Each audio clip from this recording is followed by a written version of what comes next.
Yes.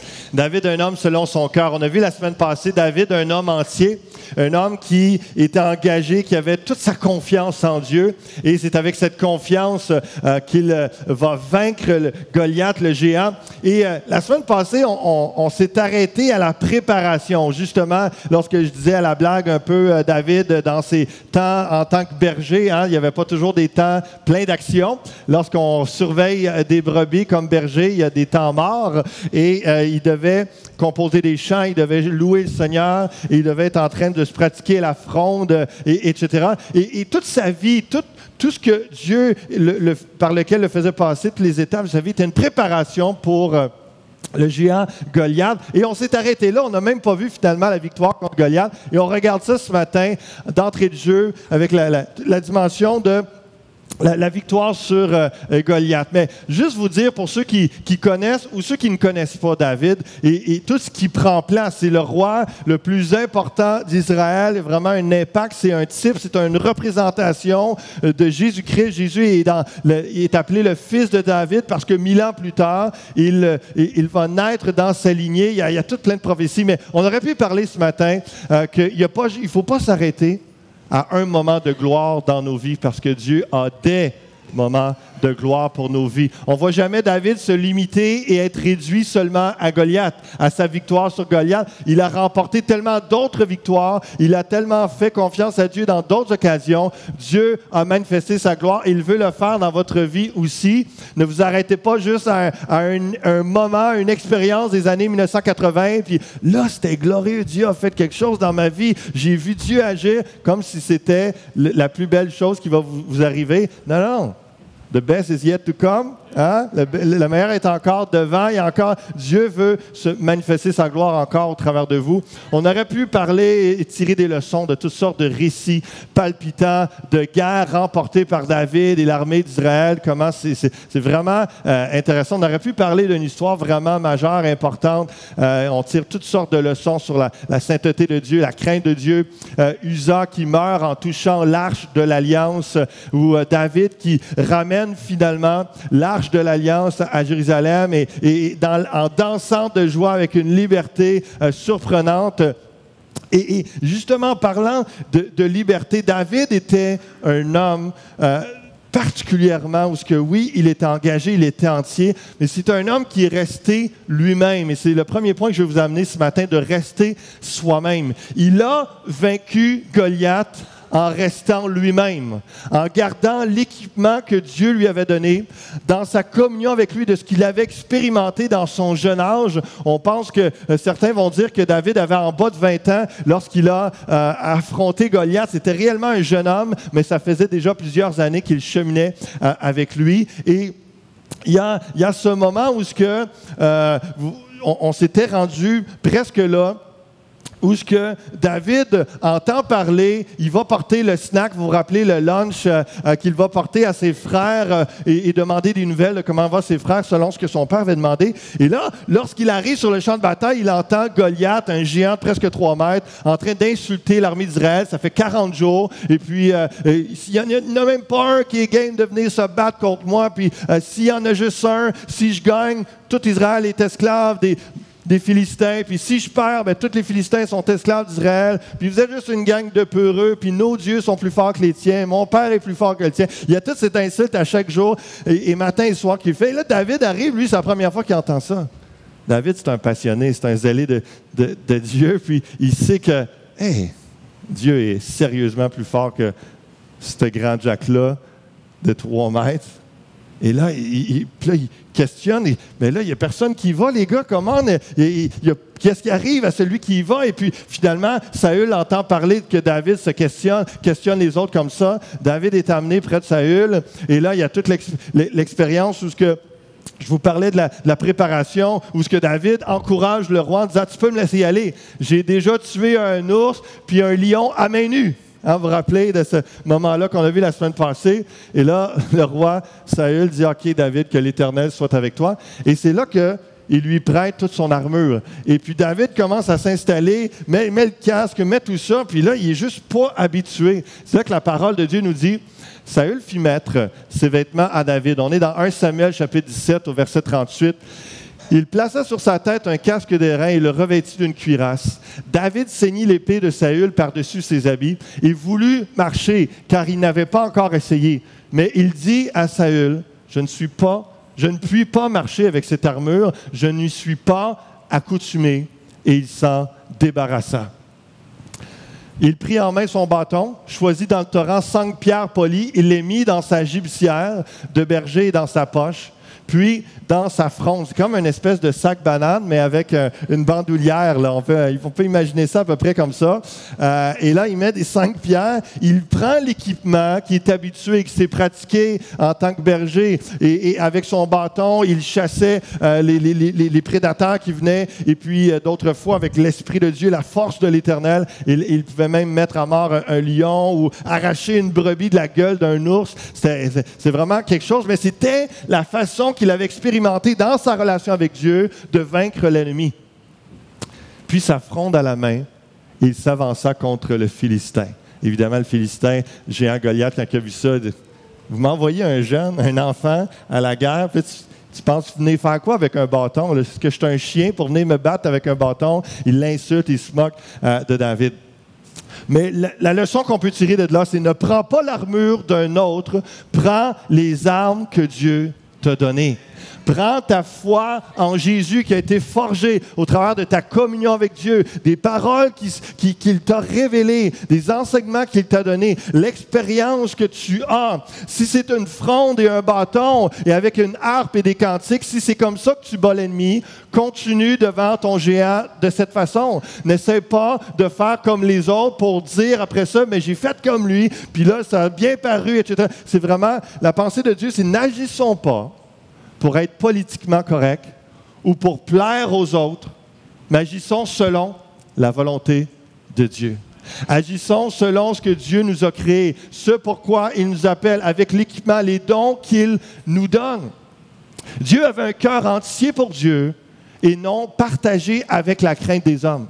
Il a combattu avec son don de foi en Dieu. L'arme la plus grande que David avait contre Goliath, c'est même pas sa fronde, même si c'est avec une pierre, une fronde qu'il a battu le géant. C'est vraiment sa foi. Tout le long du combat, ce qu'on voit tout le temps, c'est comment David se confie en Dieu et vraiment qu'il sait qu'avec Dieu, tout est possible. Combien de psaumes il a écrit et comment, dans toutes ces guerres, il n'arrête pas de parler de sa foi en Dieu. Avec Dieu, nous ferons des exploits. Avec l'Éternel à mes côtés, je franchis une muraille, je fonce sur une troupe en armes. Le gars, il a peur de rien parce que Dieu est avec lui. Dieu est sa muraille, Dieu est son bouclier, Dieu est son chef de l'armée. Il y a toute cette dimension. David a battu Goliath avec son don de foi. 1 Corinthiens 12,7 nous dit à chacun d'entre vous, la manifestation de l'Esprit est donnée pour l'utilité commune. Chacun d'entre vous, si vous êtes un enfant de Dieu, le Saint-Esprit habite en vous, vous avez reçu un don spirituel ou des dons spirituels pour édifier quelqu'un, pour être utile dans la communauté des croyants, pour avoir un impact dans ce monde, glorifier Dieu, être utilisé, être un outil entre les mains du Seigneur. Essayez pas de voir quelqu'un, de vous comparer ou de voir quelqu'un que, wow, si j'avais ce don-là, mais semble que ce serait glorieux, et essayez de vous pratiquer à la maison avec un don que vous n'avez pas. Reconnaissez le don que vous avez, discernez-le, et soyez reconnaissants à Dieu. Et Seigneur, c'est ça que tu m'as donné. C'est ce que je suis par la grâce de Dieu. Je t'appelais à être tel ouvrier, telle ouvrière dans tel champ d'action, de mission. Seigneur, me voici. Utilise-moi. Je place ma foi en toi avec le don que tu m'as donné, avec l'appel sur ma vie, avec le champ dans le champ d'action que tu m'appelles. Je vais avoir la victoire. La gloire de Dieu va se manifester. Dieu va se manifester d'une façon belle et vraiment victorieuse parce que vous serez dans sa volonté en train d'être celui ou celle que Dieu veut avec l'équipement que Dieu vous a donné. Paul va dire dans 1 Corinthiens 12, dans le même contexte, on vient de parler du don spirituel, que l'Esprit a donné à chacun un don, un équipement pour édifier, encourager, exhorter quelqu'un, de faire une œuvre. Et il nous rappelle que tu es un membre du corps de Christ. Reste toi-même. On ne peut pas dire à l'oreille, j'ai pas besoin de l'œil. L'œil ne peut pas dire à la main, j'ai pas besoin de toi. La main ne peut pas dire au pied, j'ai pas besoin de toi. À chaque fois qu'il manque un membre, ça crée une conséquence dans l'activité d'une Église. Mais alors que chaque membre du corps de Christ, vous êtes chacun d'entre vous un membre du corps de Christ. Vous êtes peut-être une oreille, vous êtes peut-être un œil, vous êtes peut-être une main, un pied, vous avez un rôle à jouer. Et c'est avec ce don-là, en étant le membre, en acceptant qui vous êtes et en le valorisant et en honorant Dieu pour ça, c'est comme ça que vous allez avoir toute votre place, toute votre valeur et comment Dieu va vous utiliser par son Saint-Esprit pour toucher des vies autour de vous. Restez vous-même. Restez vous-même. 1 Samuel, chapitre 17, verset 45. David dit aux Philistins, « Tu marches contre moi avec l'épée, la lance et le javelot, et moi je marche contre toi au nom de l'Éternel des armées, du Dieu de l'armée d'Israël que tu as insulté. Aujourd'hui, l'Éternel te livrera entre mes mains, je t'abattrai et je te couperai la tête. » Parce qu'un coup qu'il a envoyé la pierre avec sa fronde, elle s'est enfoncée dans le front. Le Goliath, le géant, est mort, il est tombé. Il a pris son énorme épée et il lui a tranché la tête. C'est violent, c'est sanglant, mais il brûle les ponts derrière lui. Il n'y a pas de revenez-y, c'est fini. C'est fini, tu ne nous insulteras plus jamais. Lorsqu'on combat, allons jusqu'à la fin. Assurons-nous que il n'y aura pas de retour en arrière. L'ennemi ne reviendra pas. On va jusqu'au bout. Il y a un combat, il y a une détermination qui est là. Il y a vraiment un réel désir de la victoire et d'amener la renommée du nom du Seigneur Jésus-Christ dans notre vie lorsqu'on on se laisse inspirer par cette histoire. Aujourd'hui, je donnerai les cadavres du camp des Philistins aux oiseaux du ciel et aux animaux de la terre. Et toute la terre saura qu'Israël a un Dieu.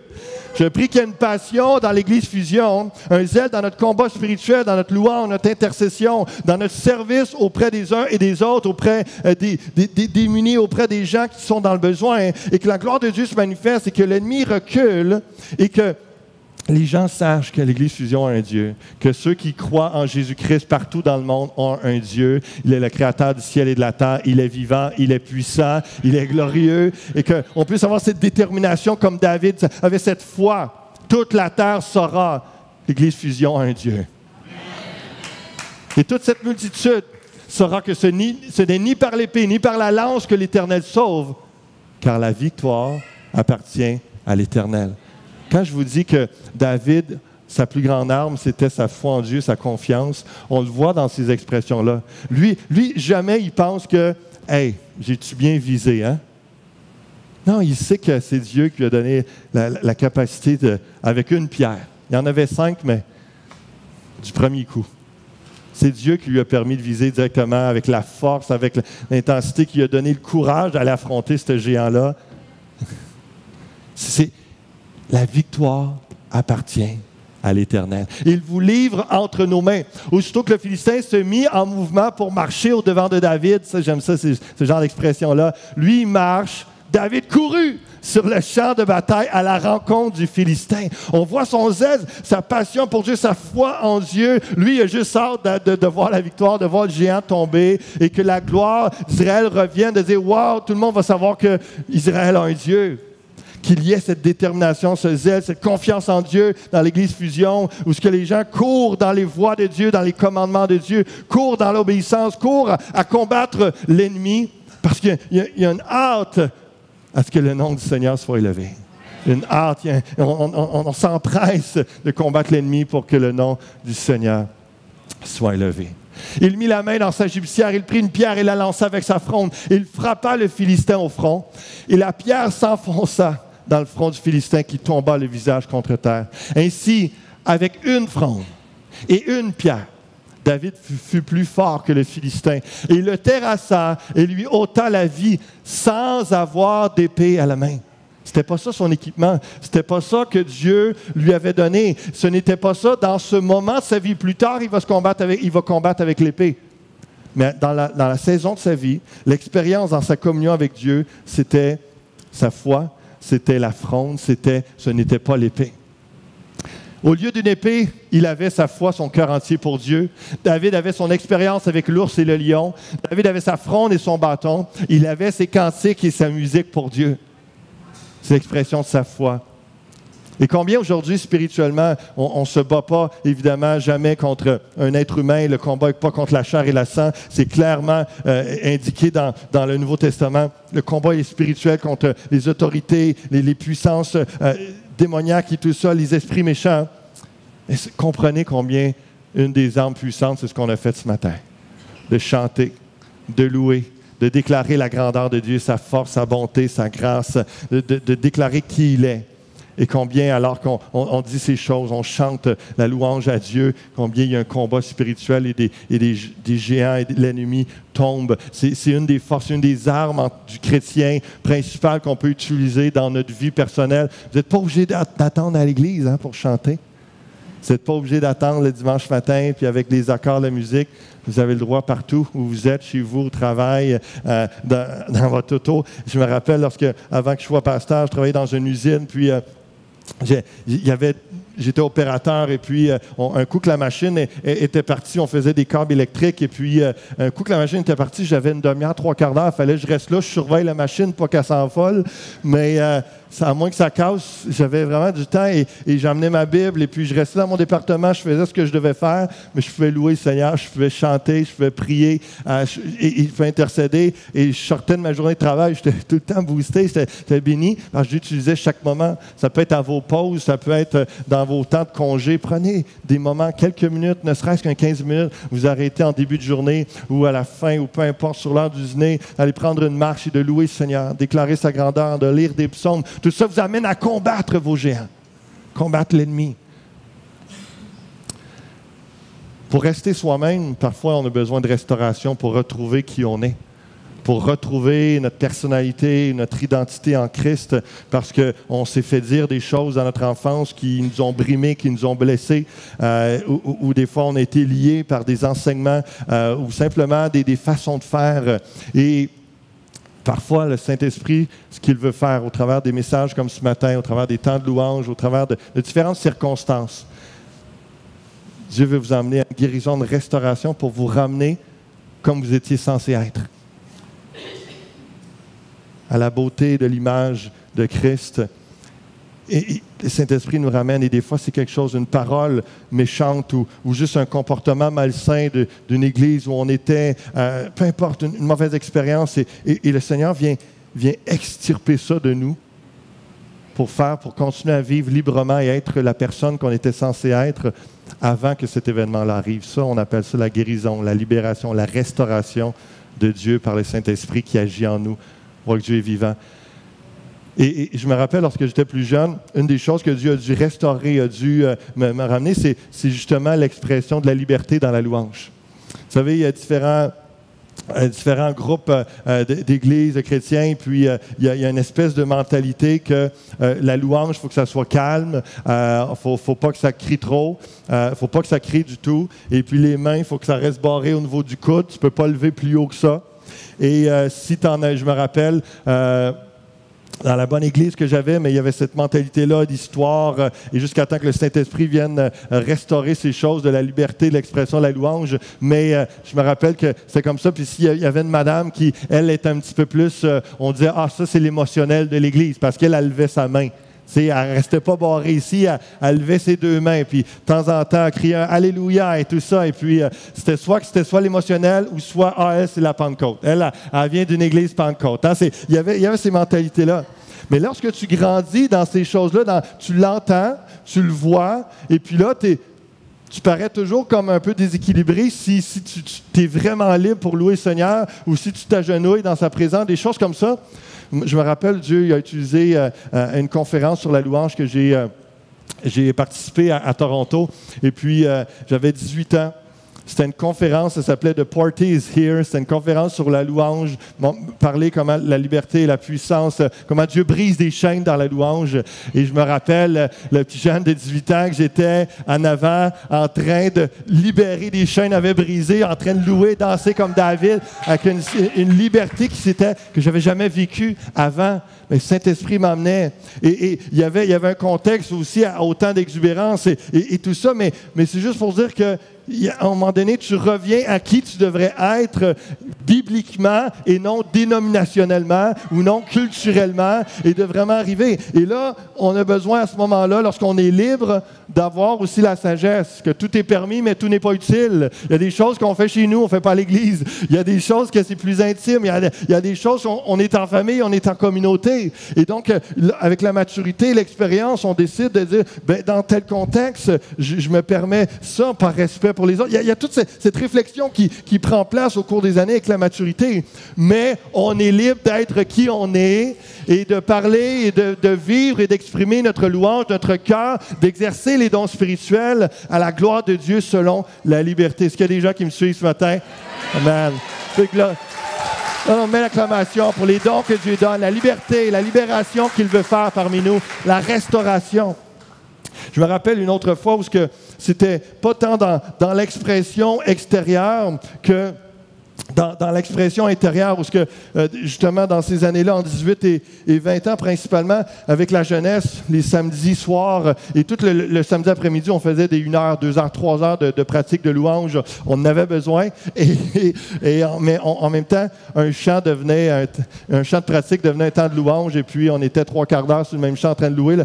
Et c'était moi qui leadais le chant, mais j'avais besoin, J'étais pogné avec moi. Ma voix, physiquement, avait de la misère à sortir pour chanter. Les techniciens de son détestaient essayer de m'ajuster. Tout le monde, on les entendait bien, mais le leader vocal, non, il ne sortait pas.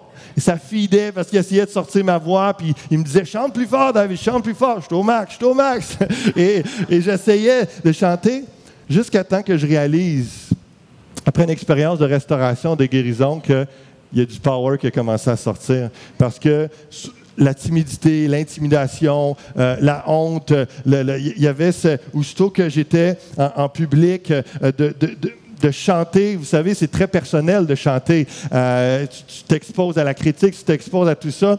Et je me rappelle, Dieu a utilisé un moment où il y avait un chant j'ai mis cette image pour me faire penser, le chant tuait ma passion. Et j'avais entendu, je pense que j'avais un CD où je me souviens plus, j'avais entendu, puis là, j'avais les paroles, j'avais les accords, tout ça. Et puis là, je dis au groupe de louange dans l'après-midi, on va pratiquer ce chant-là. Et là, on se met, fait que je dis, je pars, puis vous me suivez. Fait que là, il commence, mais personne ne m'entendait. Puis là, comment tu veux montrer un chant quand personne t'entend? Fait que là, à un moment donné, tout le monde, on était vraiment une belle gang, une belle famille, on se tenait, on s'encourageait, puis et à un moment donné, je me souviens plus qui me disait, là, on arrête, là, David, juste toi, ta guitare, ta voix, on se met tout autour de toi, puis on va t'écouter, parce que là, on veut l'apprendre, ça a l'air beau, ce chant-là, mais on n'est pas capable d'entendre la mélodie, il y a trop de bruit, et ta voix ne sort pas. Elle a intimidé, tout le monde est autour de moi. Là, et ce moment-là, il y a un déclic. Dieu m'attendait dans le détour, il voulait me restaurer, puis je me suis fermé les yeux, puis je me suis dit, en dedans de moi-même, tant pis. Ils diront ce qu'ils diront. Je vais tout donner, puis je vais leur montrer le chant. Puis, avec le peu de talent que j'avais, mais avec tout mon cœur, je me mets à chanter « Tu es ma passion ». Et puis, je me suis fermé les yeux tout le long pour ne pas voir leur face, pour ne pas voir leur visage. Et je me sentais léviter. Il y a une libération, il y a une chaîne qui a brisé sur mon estime de soi, sur comment que c'était étouffé. Et à partir de ce moment-là, c'est drôle, mais c'était littéral. Ma voix physiquement commençait à sortir plus. Je commençais à prendre plus d'assurance et puis l'expression de ma personne, l'expression des dons que Dieu me donnait. Et puis, tout ça, Dieu a mis des circonstances puis m'a guéri, mais je suis ouvert les yeux, puis là, les gens, « Wow, c'est un beau chant! » Puis on a vraiment entendu. Et là, c'est vraiment spécial. Puis moi, je pensais vraiment flotter pendant ce temps-là. Guérison, restauration. Puis il a commencé à avoir une différence à partir de ce moment-là. Combien Dieu veut faire la même chose dans vos vies? Il y a des choses qui ont été étouffées, des choses qui ont été brimées peut-être par vos parents, peut-être par des pasteurs, peut-être par des gens autour de vous, mais que Dieu veut ramener à la vie parce que c'est lui qui vous l'a donné. C'est lui qui vous l'a donné. Et vous savez, j'ai eu cette expression-là, mais dans mon appel, j'ai vu que j'étais plus un prédicateur qu'un chanteur. Et donc, avec les années, j'ai laissé tomber la louange et puis j'ai laissé ça à d'autres. Mais c'est juste pour dire que Dieu a utilisé ce contexte-là de ministère pour me libérer et m'emmener dans mon appel, dans ma voie, à être lui, celui que Dieu... Et c'est tellement important de combattre. Vous savez, avec les années, ça fait plus de 12 ans maintenant que je suis pasteur, puis au début des premières années, tu te dis, ouais, là, je vais faire quelque chose, je vais dire quelque chose, je n'ai jamais vu un pasteur faire ça. Et tu dis, mais c'est correct. C'est correct, Dieu m'inspire. Je faisais, je n'ai pas le type de pasteur traditionnel. Non, je savais que l'appel était là, la grâce de Dieu était là, et j'ai toujours résisté à des gens qui voulaient que je me conforme au type pastoral. Mon épouse, la même chose, la femme de pasteur, elle doit s'occuper de l'éducation chrétienne, elle doit diriger une chorale, elle doit jouer du piano, c'est dans la pensée, on se fait dire des choses comme ça. Quand est-ce que ta femme en va prêcher? Là? Quand est-ce que, etc., etc. Et moi, ma femme a toujours été à l'aise. C'est Dieu qui nous appelle. On n'est pas avec la crainte des hommes, avec la crainte de Dieu. S'il ne me demande pas ça, je ne le fais pas. Et de vraiment arriver qu'on puisse, dans l'Église Fusion, être comme ça, d'y aller selon la conviction, selon l'appel. On n'y va pas selon des standards, des moules, la conformité, parce que ça devrait être de même dans une Église. Non, on regarde la Bible, puis ça devrait être de même dans une Église. C'est ça qu'on regarde. Amen. Amen. Dieu a fait de vous des créatures merveilleuses, ses enfants bien-aimés, équipés pour le servir. Restez vous-même, honorez Dieu avec qui vous êtes et ce qu'il vous a donné. On passe au prochain point. Juste avant, pour que vous compreniez bien le portrait de l'histoire de David, 3 périodes de la vie de David. La première, justement, dans la conclusion, ça a été la victoire sur le géant. Mais David Berger, qui a tout été sa préparation avant d'être roi, il y a eu un moment, David fugitif, où il est rejeté par le roi Saül, rejeté par Israël, parce que Saül est jaloux de David, parce que les femmes se mettent à chanter. Après avoir fait plusieurs expéditions militaires, David était toujours dans la victoire, un grand guerrier, et puis... parce qu'après le géant, Saül l'a mis comme dirigeant, il sortait avec les troupes de l'armée, et puis là, à un moment donné, les femmes sont mises à chanter, à composer des cantiques. Saül a battu ses 1000, mais David a battu ses 10 000. Et là, la jalousie a pris le cœur, a rempli le cœur de Saül, et puis littéralement a voulu tuer plusieurs fois David. Donc, ça a été une période de David fugitif. Et après ça, après la mort de Saül, et là, David a pu entrer dans son appel parce que vous savez, déjà, on l'a vu, déjà avant même qu'il batte Goliath, Samuel, le prophète, l'avait oint comme roi. Mais avant qu'il soit roi, plusieurs décennies, plusieurs années ont passé avant qu'il soit roi sur Israël. Et il y a tout eu un processus, une étape. Et dans la dernière période de sa vie, il y a eu la vie de David comme roi, son élévation. On va parler maintenant, les 2 derniers points de ce message, l'importance des bonnes amitiés et de la grâce de Dieu dans nos vies. L'amitié de David et Jonathan est majeure dans sa vie, c'est vraiment quelque chose de particulier. Et j'essaie de voir s'il y avait des traces auparavant, avant Goliath, et ce qui va se passer tout de suite après. Avant cette période-là, qu'est-ce qui pourrait faire que Jonathan et David ils ont connecté autant que ça pour devenir des amis? La seule chose que j'ai pu voir, c'est que David et Jonathan étaient des hommes de même nature, des guerriers confiants en Dieu. Et on voit Jonathan, qui était le fils de Saül, était un homme de guerre. 1 Samuel 14, verset 6. Jonathan dit au jeune homme qui portait ses armes, « Viens, y poussons jusqu'au poste de ces incirconcis. » C'est juste une parenthèse en passant. « Peut-être l'Éternel agira-t-il pour nous, car rien n'empêche l'Éternel de sauver au moyen d'un petit nombre comme d'un grand nombre. » Jonathan, il sort, il s'éloigne de l'armée d'Israël qui est en préparation pour battre une armée ennemie. Et puis là, lui, il s'en va comme un espion avec son assistant, son porteur d'armes. Et puis... il y a comme une inspiration, puis il y a une foi en Dieu. Puis il dit, il met comme un test, mais c'est juste montrer tout. Et là, finalement, Dieu le guide, ouvre des portes, et comme espion, il réussit à rentrer dans la ville, puis à tuer une vingtaine d'hommes juste à lui seul. Et là, le bruit que l'armée d'Israël les envahit, Dieu est derrière tout ça. Et là, ils se mettent à fuir, tout ça, la crainte s'empare, mais à partir de la foi d'un homme, de Jonathan, et qui a marché. Et donc, Jonathan et David étaient des hommes de la même nature, des hommes de guerre qui avaient la foi en Dieu pour la victoire et non dans leur propre force, dans leur propre expérience ou capacité. 1 Samuel chapitre 18, tout de suite après la victoire de David sur Goliath, David avait achevé de parler à Saül, et dès lors l'âme de Jonathan fut attachée à l'âme de David, et Jonathan l'aima comme son âme. Ce même jour, Saül retint David et ne le laissait pas retourner.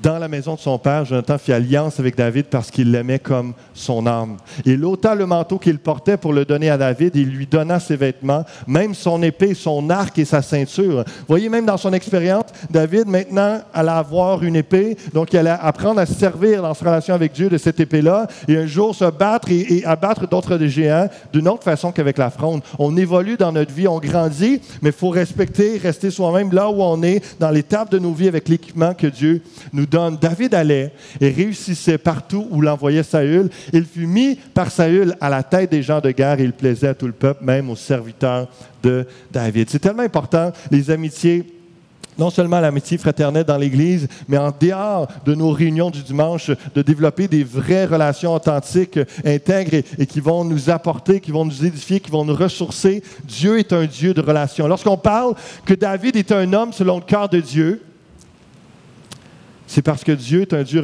relationnel, que David était un homme relationnel et qu'il entretenait de belles amitiés. C'est dans ce sens-là que je vous apporte ce point ce matin. Et donc, on voit qu'il y a une fraternité chevaleresque dans la culture de l'époque et le fait que Jonathan donne ses vêtements, ses choses, son armure à David. Jonathan était l'héritier légitime au trône de son père, mais en donnant son manteau à David, il indiqua qu'il était prêt à renoncer à son droit afin de voir David couronné à sa place. Imaginez le geste. La reconnaissance de l'onction de Dieu sur la vie de quelqu'un et de dire, moi, je vais être là pour te soutenir, moi, je vais être là pour vraiment être ton ami, ton soutien. Et c'est vraiment étonnant. Et comprenez que Saül est à côté. Il sait déjà, le prophète Samuel lui a dit, le manteau royal va être déchiré et tu n'es plus le roi d'Israël et ça sera un autre. Il sait bien que ça s'enligne pas mal pour être lui. Et là, son fils Jonathan, devant lui, sans parler, sans demander la permission à son père. C'est le roi qui décide qui va être le successeur, puis c'est toujours le premier-né. Et donc, tout un geste, ça devait tout trotter dans la tête de Saül pour nourrir sa jalousie contre David.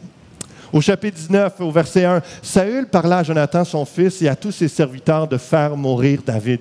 Mais Jonathan, fils de Saül, qui avait une grande affection pour David, l'en informa et lui dit, « Saül, mon père, cherche à te faire mourir. Sois donc sur tes gardes demain matin. Reste dans un lieu retiré et cache-toi. » Jonathan parla favorablement de David à Saül, son père, et finalement, il a réussi à convaincre à ce moment-là de Saül de ne pas vouloir le faire mourir, mais il revenait toujours, un peu comme le Pharaon qui disait à Moïse, « Oui, c'est correct, pars après une plaie, pars avec le peuple. » Puis à chaque fois, son cœur se réendurcissait. Puis non, non, non, tu ne partiras pas avec mon peuple. Et tu sais, il y a un peu le même contexte dans le cœur du roi Saül, l'endurcissement. Il dit, non, je ne le tuerai plus. Après ça, quelques instants après, il emmène toute la guerre, toute l'armée contre David.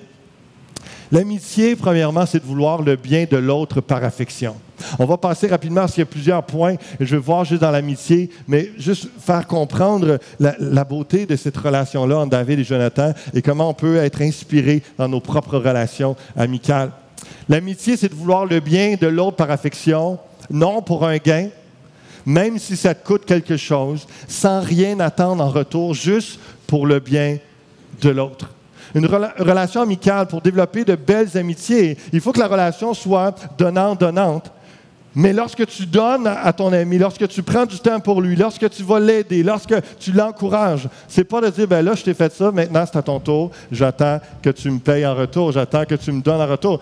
Il faut que ça soit naturel, il faut que ça vienne avec liberté. Ça, c'est une saine relation amicale. Un autre point, en plus de l'affection qui amène à vouloir le bien de l'autre inconditionnellement, l'intégrité pour une relation authentique. On voit au chapitre 20, verset 8, « Montre donc ton affection », c'est David qui parle à Jonathan, « ton serviteur, puisque tu as fait avec ton serviteur une alliance devant l'Éternel. Et s'il y a quelque crime en moi, ôte-moi la vie toi-même, car pourquoi me mènerais-tu jusqu'à ton père? » Jonathan lui dit, « Loin de toi la pensée que je ne t'informerai pas si j'apprends que le mal est résolu de la part de mon père et menace de t'atteindre. » Et à quelques reprises, ils ont ce genre de discussion-là. Mais ce qui est beau, là, c'est qu'il y a une discussion franche entre deux bons amis, où il y en a un qui est tellement intègre qu'il dit, « moi, je crois que c'est injuste que Saül veuille attenter à ma vie. Je n'ai rien fait pour ça, mais c'est la jalousie. Mais si toi, tu vois quelque chose de mal en moi, de croche, puis que je mérite la mort, tue-moi donc tout de suite, ça va être réglé. Il y a cette telle franchise, cette telle intégrité, et ils se parlent des vraies affaires ensemble, parce qu'il y a une amitié, il y a une confiance, il y a une redevabilité qui est là. Mais si vous voulez développer des relations authentiques avec les gens autour de vous, et avec votre mari, votre épouse, en passant, qui est supposé être votre meilleur ami après Jésus-Christ, amen? L'intégrité, l'honnêteté est tellement importante dans la relation. Dieu au centre de leur amitié. Samuel 20, 14, en 3 phrases, on voit l'Éternel, l'Éternel, l'Éternel. Et Dieu est au centre de leur relation, est au centre de leur amitié. Continuellement, ils parlent de Dieu. Il y a vraiment, c'est pas juste des amitiés pour avoir du fun, mais que Dieu, on en parle juste à l'Église. Non, c'est dans leur relation, Dieu est au centre et ça fait une force. On voit lorsque Dieu est au centre d'une relation, il y a une édification, il y a un encouragement mutuel entre 2 amis. Il y a la mention de Dieu, pas tout le temps, partout, mais Dieu, à quelque part, il est mentionné parce que soit qu'on fait référence à sa parole, soit qu'on fait référence à une expérience, soit qu'on fait référence à l'Église, à ce que Dieu a fait, etc. Il y a une mention de Dieu à quelque part.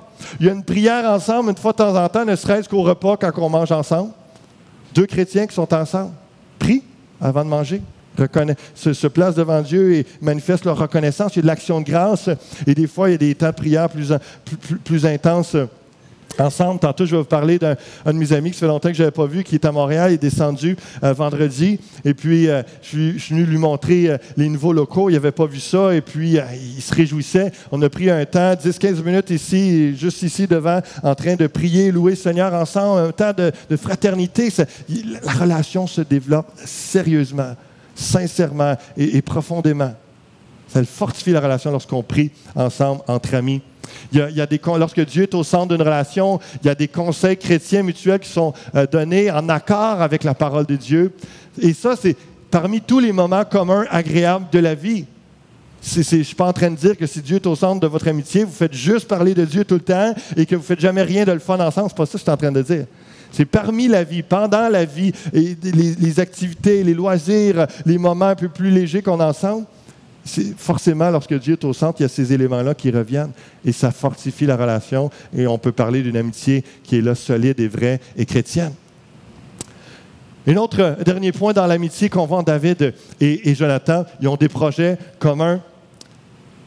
Dans 1 Samuel, chapitre 23, verset 15, David, voyant Saül en marche pour attenter à sa vie, se tint au désert de Ziph dans la forêt. Ce fut alors que Jonathan, fils de Saül, se leva et alla vers David dans la forêt.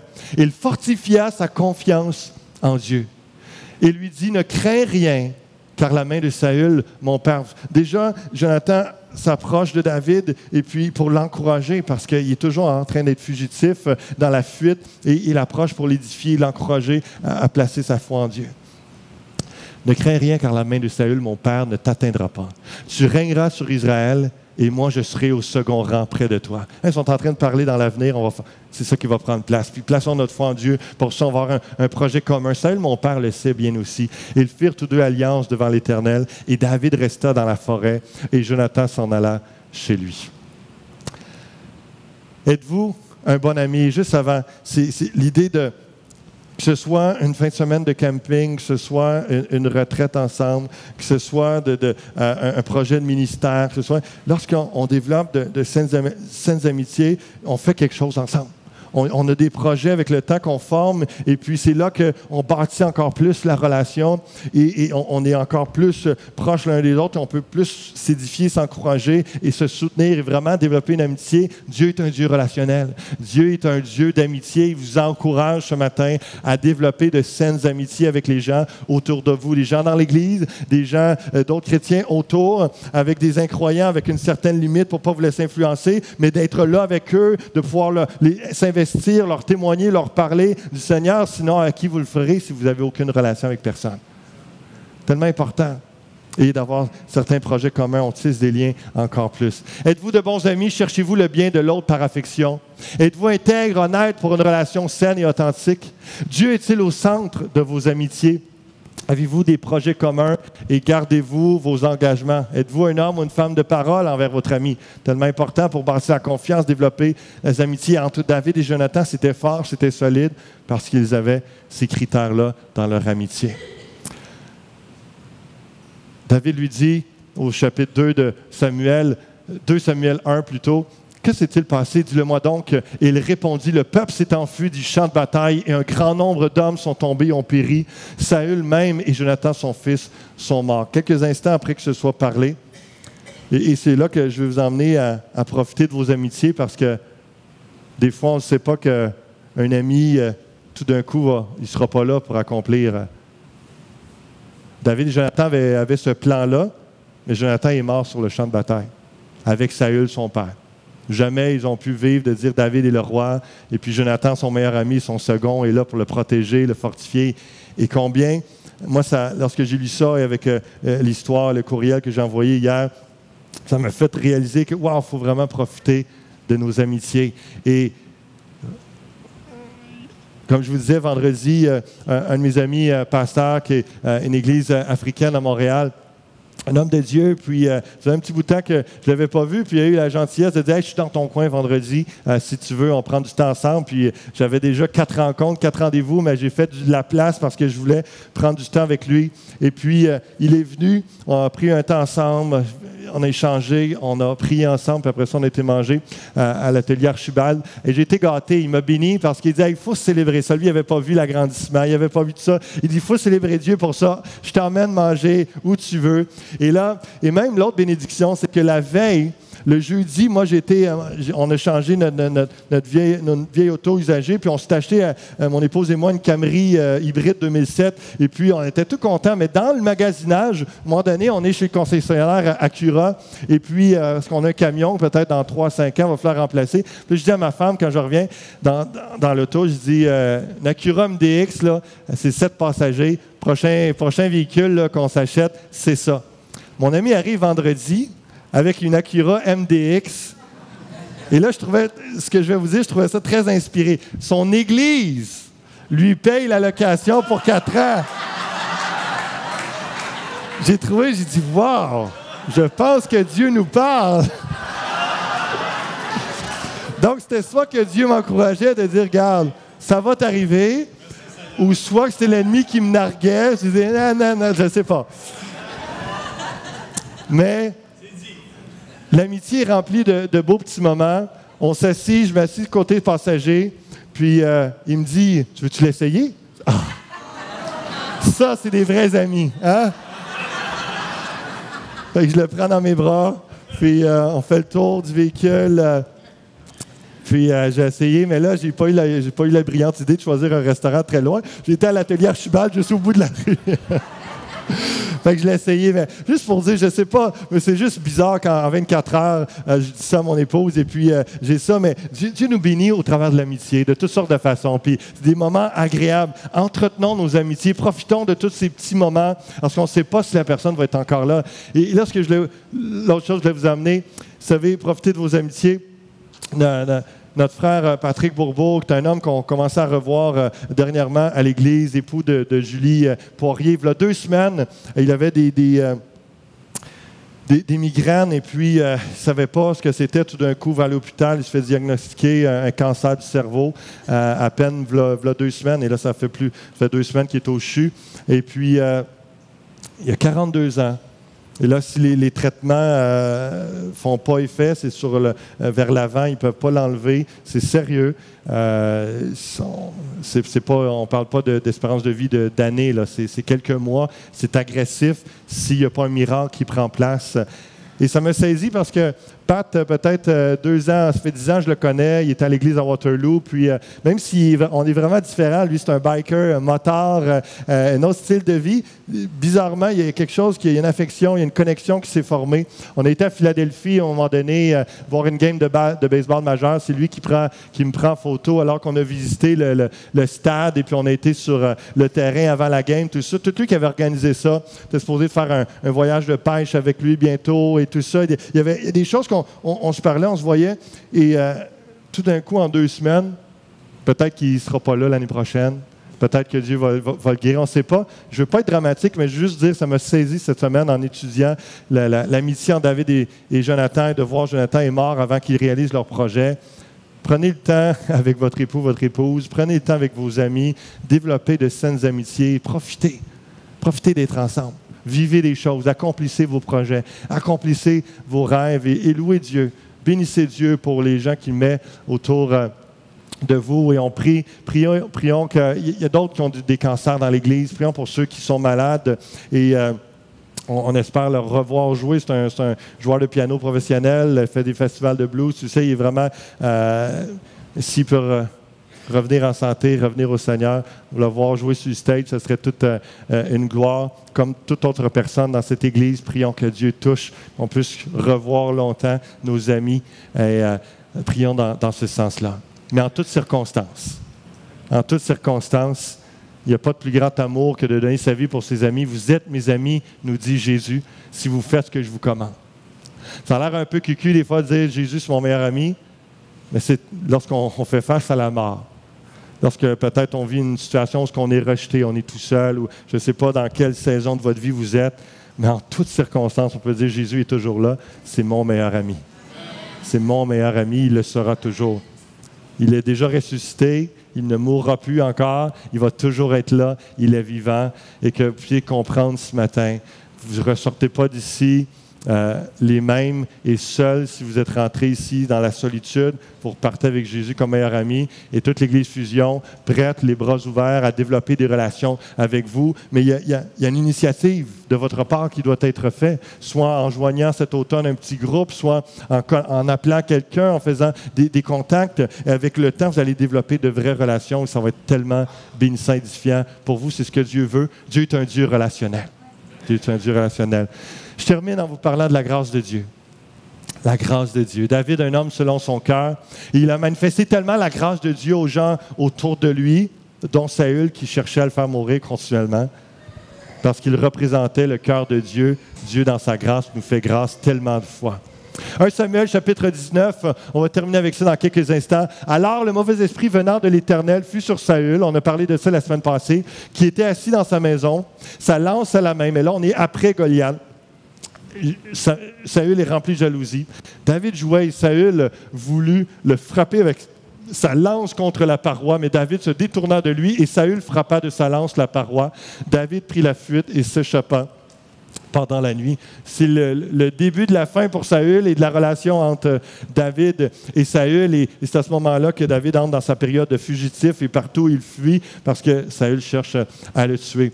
Mais combien de fois David use de bonté envers Saül? Et on va voir juste avant envers ses parents. Dans le chapitre 22, au verset 3, de là, David s'en alla à Mitzpé, dans le pays de Moab. Il dit au roi de Moab, « Permets, je te prie, à mon père et à ma mère de se retirer chez vous, jusqu'à ce que je sache ce que Dieu fera de moi. » Et il les conduisit devant le roi de Moab, et ils demeurèrent avec lui tout le temps que David fut dans la forteresse. David a tellement de bonté, il pense même à ses parents, alors que lui, il fuit pour sauver sa peau. Il envoie des gens, va prendre soin de mes parents. Est-ce que tu acceptes, roi de Moab, de recevoir chez eux? Parce que vous savez bien que le roi Saül, ça nous parle pas de ça, mais le classique, c'est si tu tues quelqu'un, tu ne réussis pas à le tuer, tu tues toute sa famille. Et donc, dans la culture, il voulait protéger sa famille. Il y a une bonté qui manifeste avec ses parents. Et David use de bonté envers Saül. En Israël, vous pouvez visiter ça encore, à En-Gedi, dans les déserts d'En-Gedi, David, à un moment donné, est en fuite. Il se cache dans une caverne. Il est à peu près avec 400 hommes de guerre qui se sont regroupés avec lui. Et puis, vraiment un endroit magnifique. Et puis, c'est à peu près à 1h30 de Jérusalem, en Israël.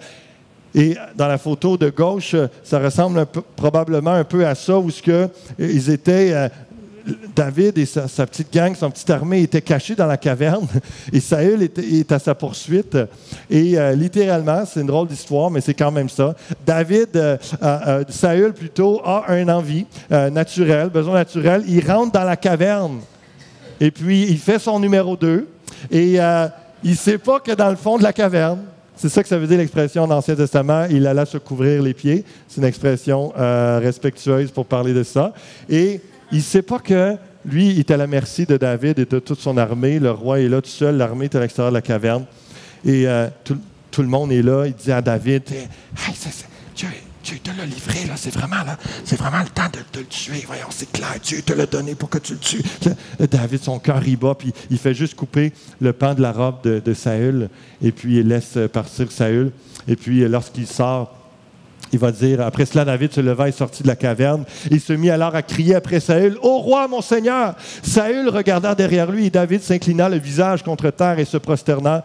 David dit à Saül, « Pourquoi écoutes-tu les propos des gens qui disent, « Voici David cherche ton malheur. » Tu vois maintenant de tes propres yeux que l'Éternel t'avait livré aujourd'hui entre mes mains. Dans la caverne, on m'excitait à te tuer, mais je t'ai épargné. Et j'ai dit, « Je ne porterai pas la main sur mon Seigneur, car il est loin de l'Éternel. » Il manifestait la grâce de Dieu, même s'il savait que ce n'était plus lui officiellement, spirituellement, le roi d'Israël, ça allait être lui. Il attendait le bon moment, il manifestait de la grâce. C'est pas encore moi, c'est lui. On ne touche pas au oint de l'Éternel, on ne touche pas à celui que Dieu a choisi. Le mot oint, oint, veut dire celui qui a été choisi, l'élu de Dieu. Vois mon Père donc dans le pan de ton manteau dans ma main, puisque j'ai coupé le pan de ton manteau et que je ne t'ai pas tué. Sache et reconnais qu'il n'y a dans ma conduite ni méchanceté, ni révolte, et que je ne t'ai point péché, et que je n'ai point péché contre toi. Et toi, tu me dresses des embûches pour m'ôter la vie. L'Éternel sera juge entre moi et toi, et l'Éternel me vengera de toi, mais je ne porterai point la main sur toi. Le gars, il veut le tuer, puis lui, il lui laisse la vie sauve. Manifeste la grâce de Dieu. Dans une autre circonstance, David est bon envers Nabal, et un peu la même circonstance. Il y a quelqu'un qui lui veut du mal. Je passe par-dessus cette histoire-là, mais c'est quand même saisissant tout ce qui prend place. Et sous l'intercession de la femme de Nabal, Nabal veut dire insensé, rustre, et sa femme dit à David, « Écoute, je sais qu'il mérite la mort avec ce qu'il vient de te faire, etc., mais je t'en prie, c'est un insensé comme son nom le dit, sauve-lui la vie. » Et là, David répond, dit à Abigail, qui était la femme de Nabal, « Béni soit l'Éternel, le Dieu d'Israël, qui t'a envoyé aujourd'hui à ma rencontre. Béni soit ton bon sens et béni sois-tu, toi qui m'as empêché en ce jour de répandre le sang qui a retenu ma main. Mais l'Éternel, le Dieu d'Israël, qui m'a empêché de te faire du mal est vivant. Si tu ne t'étais pas hâté de revenir au-devant de moi, il ne serait resté qui que ce soit à Nabal d'ici la lumière du matin. » Et donc, il prit de la main d'Abigail ce qu'elle lui avait apporté. Il lui dit, « Monte en paix dans ta maison. Vois, j'ai écouté ta voix et je t'ai favorablement accueilli. » Ça, c'est la grâce de Dieu. Il se manifeste à notre égard et il nous accueille favorablement. David manifeste favorablement un accueil à cette dame et il manifeste la grâce parce que c'est le cœur de Dieu. C'est le cœur de Dieu. David est un homme selon son cœur. David use encore de bonté. Il y a une autre occasion où il aurait pu le tuer et puis qui montre à Saül combien il a épargné. Même après sa mort, David use encore de bonté envers Saül. Il veut bénir les gens qui ont fait enterrer de façon respectueuse Saül. Vous allez voir ça dans 2 Samuel chapitre 2. Et David use encore et encore de bonté. Dans 2 Samuel chapitre 9 au verset 3, le roi David dit, c'est maintenant David qui est roi, « N'y a-t-il plus personne de la maison de Saül pour que j'use envers lui de la bonté de Dieu? » Le gars, il ne lâche pas. Et là, c'est en raison aussi de son alliance avec Jonathan, dans son amitié. Et puis, on voit qu'il apprend que Méphibosheth, un homme qui est perclus des pieds, qui est handicapé, mais c'est le fils de Jonathan. Il le prend chez lui comme si c'était son propre fils, alors que c'était le petit-fils du roi Saül, son ennemi. Là. Mais il manifeste la grâce de Dieu. Il est fidèle à sa parole, son engagement envers Jonathan. Et puis, il reçoit ce jeune homme-là chez lui, puis il le traite comme un fils du roi. Puis l'autre, il dit, « Ben là, je suis rien, moi, je suis rien. Comment ça, tu prends soin de moi comme ça au lieu de me mettre à mort comme les autres rois auraient fait, etc. » La grâce de Dieu. La grâce de Dieu. On va dans Luc 6. Je vais prendre le temps de lire ça parce que l'Évangile nous parle de ça, d'aimer nos ennemis, de bénir nos ennemis. Luc 6, verset 35. « Au contraire, aimez vos ennemis, faites-leur du bien et prêtez sans rien espérer recevoir en retour. Vous obtiendrez une grande récompense et vous serez les fils du Dieu Très-Haut, car il est bon pour les ingrats et les méchants. » C'est notre Dieu, ça. Il est bon pour ceux qui sont bons, mais il est bon pour ceux qui ne sont pas bons. Et moi, je peux dire je pourrais le dire pour chacun d'entre nous si on était honnête, mais je vais le dire pour moi, j'étais pas bon avant, puis il m'a aimé. puis j'essaie de marcher dans sa droiture, mais il m'aime encore. Soyez plein de bonté, comme votre Père est plein de bonté. Ne portez de jugement contre personne et Dieu ne vous jugera pas non plus. Ne condamnez pas les autres et Dieu ne vous condamnera pas. Pardonnez aux autres et Dieu vous pardonnera. Donnez aux autres et Dieu vous donnera. On versera dans la grande poche de votre vêtement une bonne mesure, bien serrée, secouée, débordante. Dieu mesurera ses dons envers vous avec la mesure même que vous employez pour les autres. Si vous appliquez ce principe-là dans toute votre vie, vous allez être béni. Vous allez être épanoui et vous allez bénir d'autres et faire du bien aux autres. Et Dieu va prendre soin de vous. C'est un principe universel. C'est l'Évangile. Pourquoi le roi David était si bon? Il connaissait et avait reçu la bonté de Dieu. Il a été choisi comme roi avant d'avoir accompli quoi que ce soit. Il avait compris la grâce de Dieu. Il ne méritait rien. Mais il représentait également le roi des rois, Jésus-Christ, qui est bon pour nous au point d'avoir donné sa vie. Romains 5,8. Mais Dieu prouve son amour envers nous en ce que lorsque nous étions encore pécheurs, Christ est mort pour nous. Ça, c'est l'amour de Dieu. On n'avait rien fait de bon pour lui. On n'avait rien fait de bon pour lui, mais il manifeste son amour envers nous. Ça, c'est la grâce de Dieu. Attendez pas de vous approcher de Dieu. Et ceux qui écoutent par l'Internet, attendez pas d'être un peu plus pur, un peu plus parfait pour pouvoir vous approcher de Dieu, venir à l'Église, le servir ou devenir un enfant de Dieu. Recevez la grâce de Dieu maintenant. Maintenant. Elle est là, accessible. Christ a payé le prix avant même que vous fassiez quelque chose, avant même que vous pensiez à Dieu, avant même que vous fassiez un effort de vous approcher de Dieu ou de venir à l'Église ou de donner ou de servir, quoi que ce soit. Ça n'a pas rapport, toutes ces choses-là. C'est l'amour de Dieu qui importe. Christ est mort pour nous. Dieu prouve son amour de cette façon-là. Et Dieu a été bon envers David. Je vais inviter le groupe de louanges. On va terminer dans un chant. On va chanter la grâce de Dieu. Et j'ai parlé depuis plusieurs minutes de combien David représente Dieu et il manifeste sa bonté envers plein de gens qui ne méritaient pas. Mais vient un temps où ce que David lui-même... Ce n'est pas la seule fois, mais c'est une des fois majeures de sa vie où il pêche, où son armée est partie à la guerre, encore une fois contre les Philistins, mais cette fois-là, lui, il n'a pas joint l'armée, il est resté à la maison, puis alors qu'il est sur la terrasse, sur le toit comme ça, il voit une belle jeune femme, Bathsheba, qui est en train de se baigner, qui est en train de se laver, tout ça, puis il fait demander c'est qui, etc. Finalement, il l'amène chez lui, c'est la femme d'Uri, elle est mariée, finalement, il couche avec elle, il commet l'adultère. Puis après ça, pour essayer de cacher son péché parce qu'elle tombe enceinte, il fait tuer son mari Uri à la guerre. Il dit à son chef de l'armée, amène-les dans un endroit chaud, puis retirez-vous, puis laissez-le crever là, littéralement. 2 Samuel chapitre 12, le prophète Nathan est informé de la situation par Dieu lui-même et va confronter David avec son péché. L'Éternel envoya, dans 2 Samuel 12, l'Éternel envoya Nathan vers David. Et Nathan vint à lui et lui dit, il y avait dans une ville 2 hommes, l'un riche et l'autre pauvre. Le riche avait des brebis et des bœufs en très grand nombre. Le pauvre n'avait rien du tout qu'une petite brebis qu'il avait achetée. Il la nourrissait et elle grandissait chez lui avec ses enfants. Elle mangeait de son pain, buvait dans sa coupe, dormait sur son sein et il la regardait comme sa fille. Un voyageur arriva chez l'homme riche et le riche n'a pas voulu toucher à ses brebis ou à ses bœufs. Pour préparer un repas au voyageur qui était venu chez lui, il a pris la brebis du pauvre et l'a apprêtée pour l'homme qui était venu chez lui. La colère de David s'enflamma violemment contre cet homme. Et il dit à Nathan, l'Éternel est vivant, l'homme qui a fait cela mérite la mort. Et il rendra 4 brebis pour avoir commis cette action, pour avoir été sans pitié. C'est la loi de la restitution dans l'Ancien Testament. 4 fois ou des fois 7 fois. Et Nathan dit à David, tu es cet homme-là. Ainsi parle l'Éternel, le Dieu d'Israël. Je t'ai oint, je t'ai choisi pour roi sur Israël. Je t'ai délivré de la main de Saül. Je t'ai mis en possession de la maison de ton maître. J'ai placé dans ton sein les femmes de ton maître. Je t'ai donné la maison d'Israël et de Juda.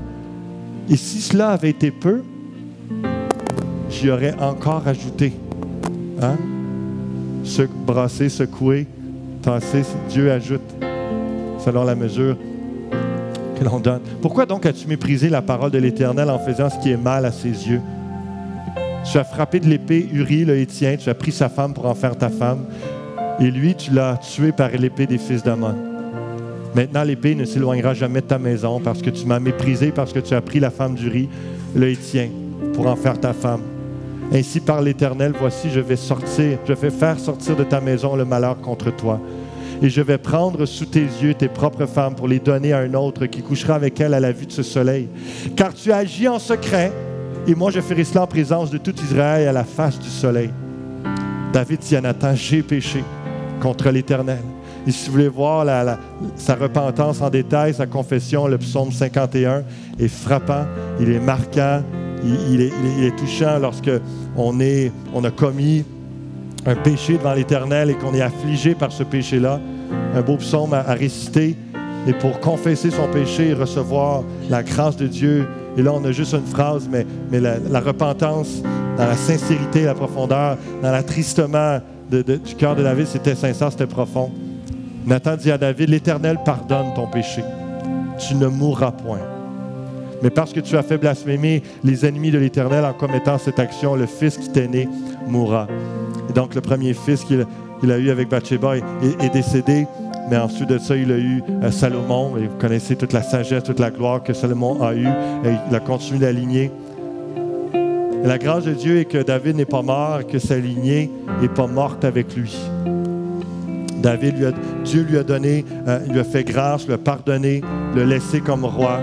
Saül avait été retiré de la royauté, on pourrait presque dire pour moins que ça. Mais il fait grâce pour démontrer encore aujourd'hui, être un enseignement pour nous aujourd'hui. Que vous ayez commis l'adultère, que vous ayez tué, que vous ayez volé, que vous ayez fait des crimes ignobles ou des péchés qui sont moraux, mais qu'au niveau de la loi, ce n'est pas jugé criminel, mais que vous êtes coupable devant Dieu. Vous pouvez arriver avec repentance, avec confession. Reconnaître, mettre ça à la lumière devant Dieu et dire, Dieu, je te demande pardon pour ce que j'ai fait. Et comprenez qu'au jour, au moment, à l'instant que vous le faites, alors que vous faites d'une façon sincère, Dieu entend votre confession. Dieu voit votre cœur, votre contrition, votre repentance. Et vous êtes instantanément pardonné. Vous êtes instantanément pardonné. Ça, c'est la grâce de Dieu. Vous n'avez pas besoin de faire pénitence pendant cette année. Vous n'avez pas besoin de faire des œuvres pour vous racheter. Vous avez besoin de vous confesser, de recevoir la grâce de Dieu. De recevoir la grâce de Dieu. 1 Jean, chapitre 2, verset 1 nous dit, « Mes petits-enfants, je vous écris ces choses, afin que vous ne péchiez point. Et si quelqu'un a péché, nous avons un avocat auprès du Père, Jésus-Christ, le juste. » Dieu nous donne ce que l'on ne mérite pas, il ne nous donne pas ce que l'on mérite. Il nous donne ce que l'on ne mérite pas. On ne mérite pas la vie éternelle en Jésus-Christ, le pardon de nos péchés, mais il nous donne. Il ne nous donne pas ce que l'on mérite. On mériterait la mort à cause de nos actions. Chacun d'entre nous, Dieu est tellement saint, tellement pur, que juste un mensonge, juste une mauvaise parole avec quelqu'un, une mauvaise pensée, ça amènerait un châtiment, ça amènerait une punition de mort. Il ne nous donne pas ce que l'on mérite. Ça, c'est la grâce de Dieu. C'est la grâce de Dieu. Je vous invite à vous lever ce matin, alors qu'on va chanter. Et je résume selon le point qui vous avez besoin de répondre à Dieu ce matin. Reste toi-même selon la volonté de Dieu qui t'a créé. Remercie Jésus qui t'a permis d'être enfant de Dieu. Sois reconnaissant pour le don qu'il t'a donné. Reste toi-même. Deuxièmement, sois un bon ami. Sois un bon ami pour quelqu'un auprès de toi. Et reçois et donne la grâce autour de toi. Donne la grâce de Dieu. Reçois-la pour toi. Si tu veux la donner, il faut que tu la reçoives. Sinon, tu vas donner humainement avec limite. Puis des fois avec regret, puis avec amertume, puis avec une attente de quelque chose en retour. Lorsqu'on reçoit la grâce de Dieu, qu'on le saisit, la bonté, l'amour, combien il nous pardonne, alors qu'on ne mérite rien, combien il nous aime, c'est incroyable. On est capable ensuite de pardonner à des gens que ce qu'on aurait dit avant, c'est pas pardonnable. Je ne te pardonnerai jamais ce que tu m'as fait. On arrive à leur pardonner. On arrive à leur faire, à ne pas vouloir se venger, à ne pas vouloir leur faire du mal. Je vous encourage ce matin à recevoir la grâce de Dieu. À vous engager, alors que vous allez chanter, qu'on va chanter ensemble, la grâce infinie de Dieu. On peut Demandez au Seigneur, remplis-moi de ton esprit, remplis-moi de cette grâce, de cet amour, cette bonté pour les autres et aide-moi. Pensez peut-être à des gens qui vous ont fait du mal. Pensez à des gens que vous devriez relâcher un désir de vengeance, relâcher le pardon sur eux, manifester la grâce à des gens qui ne le méritent pas. C'est facile de manifester la grâce envers ceux qui le méritent. La grâce, manifester de la bonté, de la miséricorde, de l'amour envers des gens qui ne le méritent pas. Seigneur, donne-nous ton cœur. David était un homme selon ton cœur. Et on sait que ce n'est pas parce qu'il était parfait, mais c'est parce qu'il entretenait, il était lui-même, il entretenait de belles relations avec les autres. Et parce qu'il manifestait ta grâce, ô Dieu.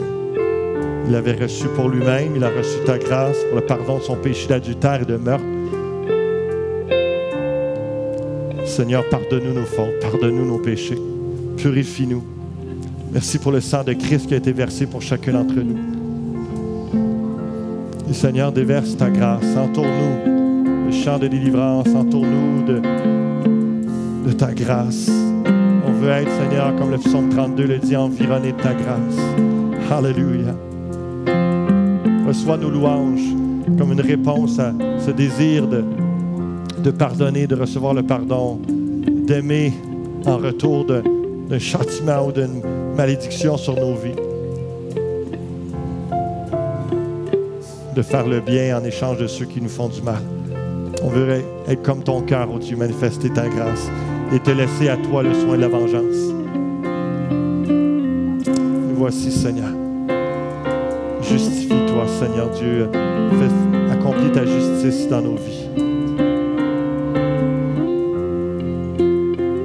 Déverse ta grâce et restaure les identités, les personnalités, les paroles blessantes qui ont été dites sur des cœurs des gens en ce lieu. Viens guérir, viens restaurer, viens les ramener à la femme qui est appelée à être, à l'homme qu'il est appelé à être en toi, Jésus-Christ.